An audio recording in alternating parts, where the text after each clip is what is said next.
Network News Transfer Protocol. If you've been around computers for a while, you're more than likely have used newsgroups before. Newsgroups are similar to a bulletin board where users can log in and post and read messages from a group and exchange ideas, arguments, or even files. Now, IIS 6 under Windows Server 2003 supports the hosting of newsgroups. Now, newsgroups are controlled by the Nntp service, or Network News Transfer Protocol, which is not installed by default, so the first thing we're going to have to do is go ahead and install it. Okay, so we'll go and click on Start, Control Panel, Add or Remove Programs, and then we'll come down here and select Add Remove Windows Components. Now, because the Nntp service is part of IIS 6, which is part of the Application Server role, we'll double click on Application Server, we'll double click on IIS, and then we'll scroll down and we'll select the Nntp service. And then we'll choose OK, OK, and Next. Now just make sure that you do have your Windows 2003 CD in the drive, as it will require some files from the CD. In the meantime, I'll pause this video and we'll return once the files have copied to our server. Okay, we're finished. Nntp has been successfully installed, so we'll click on Finish and then we'll just simply close this down. Now, the first thing that we should do before looking at our Nntp configuration is to verify that our Nntp service is started. So we'll go and click on Start, Administrative Tools, and then we'll come down here and launch the services MMC. Now we'll scroll down to the letter N where we could see our Network News Transfer Protocol, and we can see that it is started, which is good. Now if you do have problems with your Nntp service not starting, just scroll up and verify that the IIS admin service is also started, as well as the event log service as well, because the Nntp service is dependent on this IIS admin service, as well as the event log services being started and up and running. Okay, well everything looks good, so I'm going to close down our services MMC, and now we'll click on Start, Administrative Tools, and we'll launch Internet Information Services Manager. Okay, now when we installed Nntp on our server, it adds a new container on the left underneath our server. So expanding our server, we can see our default Nntp virtual server. Now if we expand this out, you can see that we do have 4 options: newsgroups, expiration policies, virtual directories, and current sessions. Now before we go looking through all of these, what I'm going to do is I'm going to right click on our default Nntp virtual server and have a look at the options that we have here. Now firstly, we can start, stop, or pause our Nntp server. On the new flyout menu, we can create a new Nntp virtual server. And finally, down the bottom here, we have the properties. So if we select properties, we'll get a new dialog box with 4 tabs: General, Access, Settings, and Security. Now on our default tab, which is the General tab, we can specify which IP address that our Nntp server will accept connections from. Now the default, as you can see, like with our web and FTP sites, is set to all unassigned, but we can certainly change it to a specific IP address if you have more than one network card. Now if we click on the Advanced button, we're able to specify multiple identities for our Nntp server. We can see here that we're using the default port of port 119 for Nntp and port 563 if you happen to be using Secure Sockets Layer or SSL. Now if you want to change the ports used for your Nntp server, you certainly can. Simply click on the Edit button and you can change these to alternative ports or IP addresses if you wish. Now the next option we have here is to limit the number of connections to our Nntp server, and you'll see that it's not only on by default, but it's limited to 5,000 simultaneous connections. Now you can raise or lower this value as you see fit, or you can effectively set it to an unlimited amount of connections by unchecking this box. Now next we have the connection timeout, which defaults to 10 minutes. Now this is the amount of time that a client is allowed to remain connected to our server during periods of inactivity. Or in other words, if they aren't doing anything, then we'll boot them off our server in 10 minutes. Now next you can also set a path header. A path header shows the path that messages take to reach the current system. So what happens here is when a system forwards a message, it adds its own name to the lists of systems in the path line. Now, because path lines are read from right to left, the rightmost name in the list was the first system to forward the message. And of course, the leftmost name has been the last system to forward the message. Now, with regards to this field, you really don't need to change anything or add anything here. Even though this field is currently blank, the default value that will be added to the message if this server here forwards a message will be the DNS name of this server. Now, of course, you can change that if you wish by adding in a value here, but generally it's not recommended. Now at the bottom here, we can see that logging is disabled by default, but we can easily enable logging by clicking on the Enable Logging checkbox, and the default log type is the Microsoft IIS log file format, but you can change it to one of these other log file formats if you feel one's more appropriate than the other. Now if we click on the Properties button, we can change the path to our log file and some other details, but we'll go into this in more detail in our video on IIS log files. Now on the Access tab, this is where we can configure who has access to our server and how they can access our server. Now under Access Control, this is where we can configure how clients will authenticate with our server and whether they can be anonymous users or whether they require a certificate or so on. Now here we can see that the default authentication method for accessing our Nntp server is to allow anonymous users. Now if we click on the anonymous button, we can set which Windows account will be used to access our server. If you don't specify an account here, then the default is to use a system account called anonymous login. Now if you do decide you want to authenticate users and force them to use a username and password, you can choose from basic authentication, where the password is sent in clear text, which is obviously not very secure, but you'll also note here that basic authentication will also enforce NTFS permissions.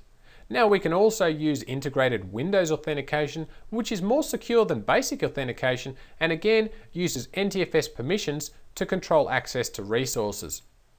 Now do bear in mind here that even if you do decide to use these authentication methods, users will still be able to access your server anonymously unless you uncheck this box at the top here. Now our final option at the bottom here is to use SSL, which requires our server to have a certificate. So if you want to use SSL, you can also require that clients require SSL authentication as well. Now this of course forces clients to have to use SSL or they simply can't connect. Now one of the problems using SSL is that Windows doesn't know what the certificate means when it comes to determining the Windows file permission. So to solve this problem, we can use client certificate mappings. Now if we click on Enable Client Certificate Mappings to Windows Account and then select the Client Mappings button, we have two choices. We can enable one-to-one mappings or many-to-one mappings. So what's the difference?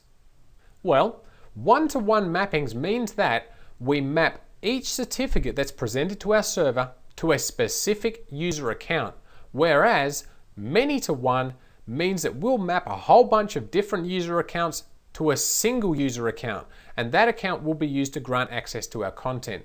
Now, whilst you can use any account you want, preferably don't use the administrator account if you're all concerned about security. I'd suggest mapping to a special account that has permissions to access the content and not much else. Okay, well we'll cancel this and we'll go back to our IIS MMC and take a look at the other options that we have here. If we select news groups, in the right hand side of our MMC, we'll see all of the news groups that we have configured on our Nntp server. Now there are a few default news groups here, but we won't really concern ourselves with those as the real meat is in creating our own. So if we right click on news groups, we've only really got a couple of options here. We can limit the group's enumeration, which is the same thing as saying restrict how many groups we want to show in the list. Now if we select this, we can see that the default filter is to filter out all news groups as shown by the asterisk. So if we only wanted to say list news groups that started with the word control, we could simply type that in here. We'll type in control followed by our asterisk and then click on OK. Now you'll note that our Microsoft.public.ins newsgroup was removed from the list as it doesn't match the filter. Okay, we'll go back in here again and we'll just take this out for the moment. Now we can also see by default that we can and are limiting the number of newsgroups that we will show in the right hand pane of our MMC, and we're limiting that to 100. Now you can change this value if you like, or you could simply uncheck this box, and then we won't be limiting the amount of newsgroups that we're going to display. Okay, now the other option when we right click on our newsgroups here is to create a new newsgroup, and this simply starts up the new newsgroup wizard where the first thing it's going to require is a name. So I'm just going to call this new newsgroup test and click next. Now it asks for some optional information of a description and a pretty name. Now the description is rather self-explanatory, but pretty name? Well, the pretty name field is a field that some, but not all newsgroup readers can display. It's simply a name which could just be a little bit more descriptive than something like control.cancel, which we can see up the top here. But again, it's optional, so I'll just click on finish. Okay, well here we can see that our test newsgroup has been created. Now had we have supplied a description and a pretty name, we'd see them listed here. Now we can also see if our newsgroup is being moderated. In other words, does an administrator approve things before they're posted? And if so, we'd be able to see who the moderator is. And finally, we can see if the newsgroup is read-only. Okay, well if we right click on our test newsgroup, we can choose to delete it, rename it, refresh it in case we've changed any of the configuration, and we can look at the properties. So we'll select properties, and here we can add, remove or modify any descriptions or pretty names that we happen to have configured. We can also set if this newsgroup is read-only or moderated. Now if we choose moderated, we also can enter in the email address of the person that is moderating this group. If we just click on the Set Default button, it will populate the field with the newsgroup name, which in our case doesn't really help. So you'd be better off entering in a valid name, something like bob@testdomain.com. Okay, now at this stage we've created a basic newsgroup, but we haven't actually yet seen one in action. So I'm just going to uncheck this, choose OK, and what we'll do now is we'll fire up the inbuilt Windows newsgroup reader, Outlook Express. So we'll click on Start, All Programs, and then we'll choose Outlook Express. Now as this is the first time we've started Outlook Express, it's going to pop up in a minute and ask if we want to use this as our default email client. Now I'll just click yes. After all, apart from the command prompt, I don't really have anything else here installed on this particular box. Now the next thing we'll do after a brief pause is fire up the wizard to create an email account. Now I'm just going to skip this for the moment and click on cancel. Yes, I'm sure I do want to exit this wizard. Okay, I'll just expand this. Now I'll come up to our tools menu and choose accounts, and then the news tab. Now you notice that we don't actually have an account down here to use, so I'll select the add button and then select news. Now this starts up another wizard so we can add an account, so I'll just give my user the name of user and click next. Now we need to enter in an email address for this account, so I'll just enter in user@testdomain.com and click next.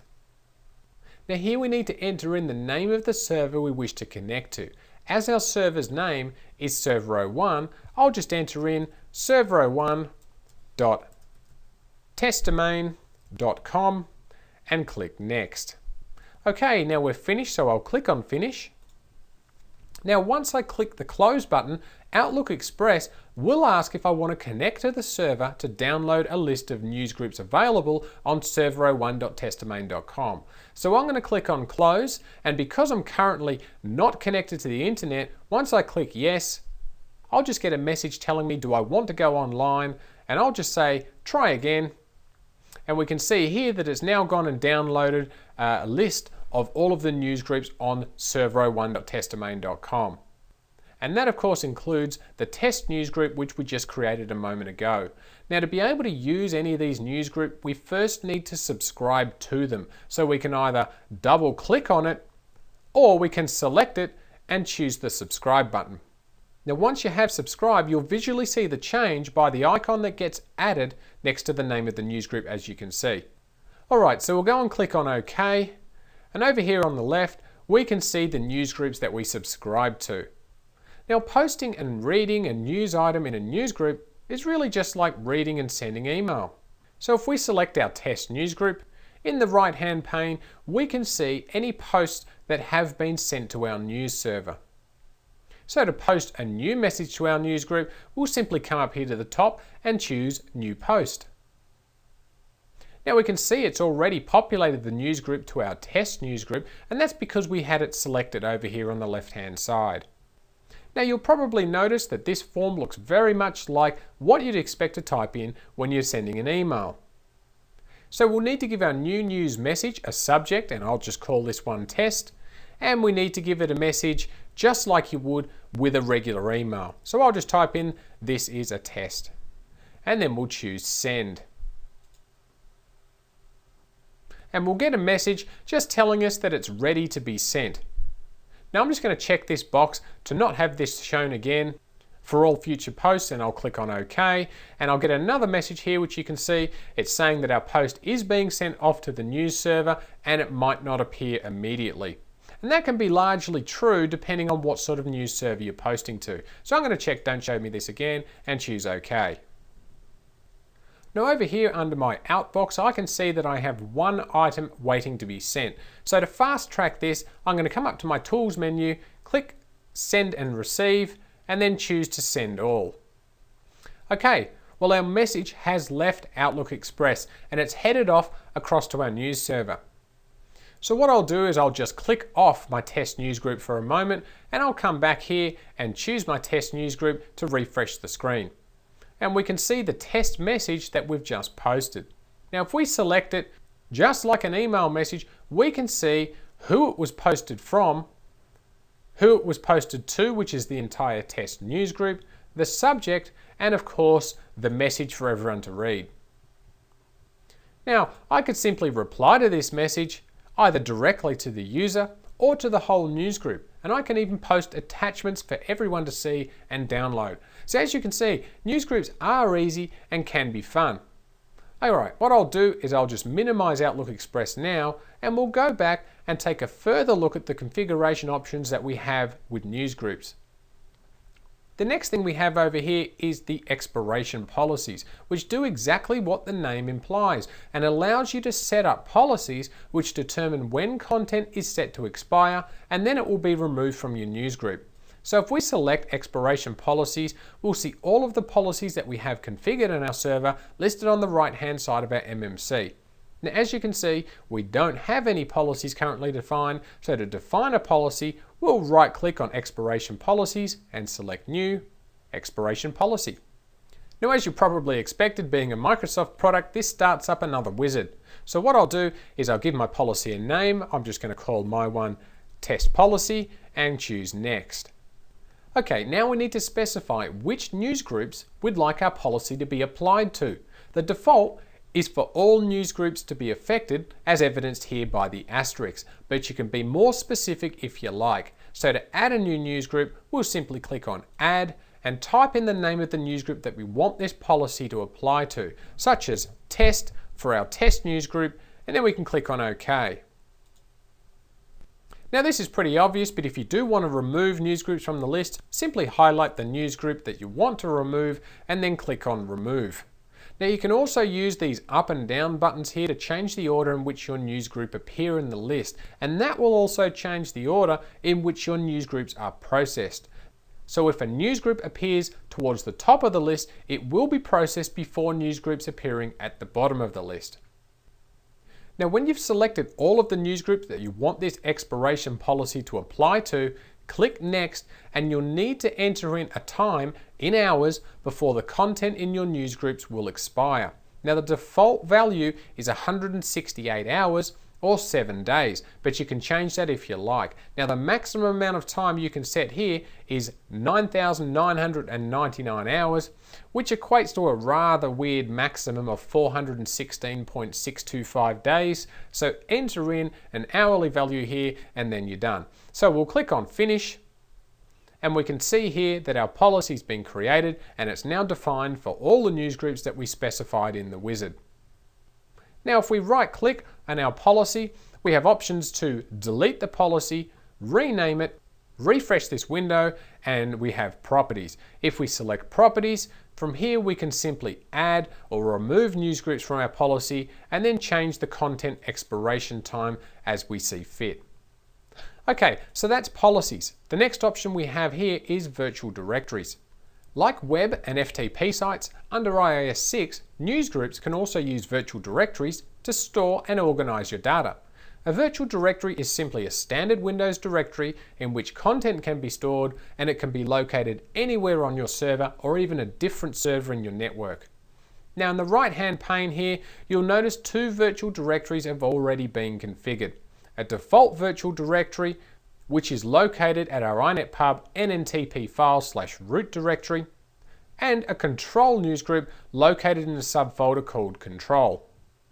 Now if we right click on our default virtual directory and select properties, we can change the location of this directory if we wish, so I'll select the contents button and you can see the local path to where this directory is. If we'd like to change this, we could simply click on browse, and you'll see that by default, when I created a test newsgroup, it created a folder for me down here. So if I was to expect this to be a popular newsgroup, I'd probably want to move it to another disk about now, probably a RAID 5 volume with plenty of space.